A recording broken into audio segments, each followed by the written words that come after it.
توكلنا على الله. بسم الله الرحمن الرحيم. السلام عليكم.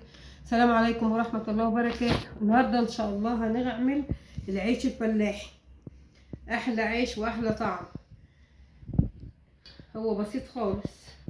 بسم الله، اللهم صل على سيدنا محمد. هو دقيق ومعلقة سكر صغيرة ومعلقة خميرة ومية دافية. توكلنا على الله. بسم الله الرحمن الرحيم. احنا عملنا اختبار للخميرة اهيت وخمرت، وعرفنا ان خميرتنا شغالة. نتوكل على الله. وده احنا بنضيف الخميرة بتاعتنا بعد ما عرفنا انها شغالة اهيت، عشان ايه نتأكد ان خميرتنا شغالة. ونعجن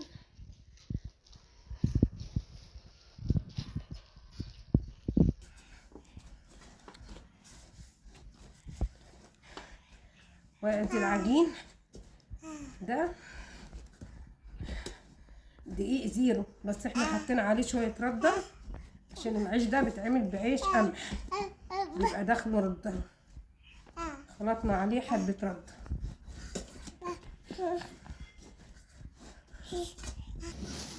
يا حبايبي، بعد ما خلصناها نغطيها بقى ونسيبها قبل ما تخمر واوريها لكم.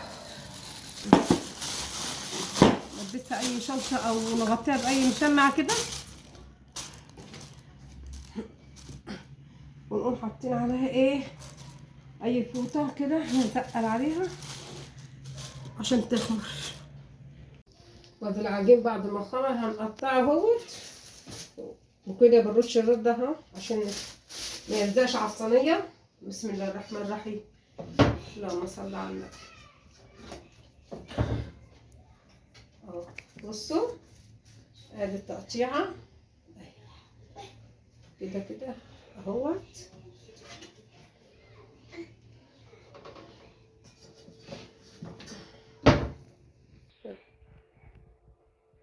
ننزلها كده في الدقيق علشان ما تلزقش في ايدينا، ونرصها كده جنب بعضيها، بس نديها وسع علشان لسه هتخمر.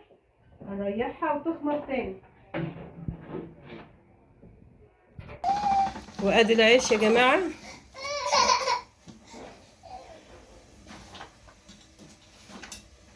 ده اسمه عيش بطاطي، عيش فلاحي اهو على المكنه اهو اهو. بسم الله ما شاء الله عليه اهو. ادي في الفرن اهو. بسم الله ما شاء الله اهو. اللهم صل على النبي. اللهم صل على النبي. الشكل النهائي للعيش بصوا جميل ازاي. بصوا حاجه جميله وبصوا حاجه خفيفه كده وطعمه تحفه. تسلم ايدك يا ماما، والله العظيم قلب ريحه البيت بجد. ريحته جميله جدا يا جماعه والله. ما تنسوناش بقى في اللايك والشير. والسلام عليكم ورحمه الله وبركاته.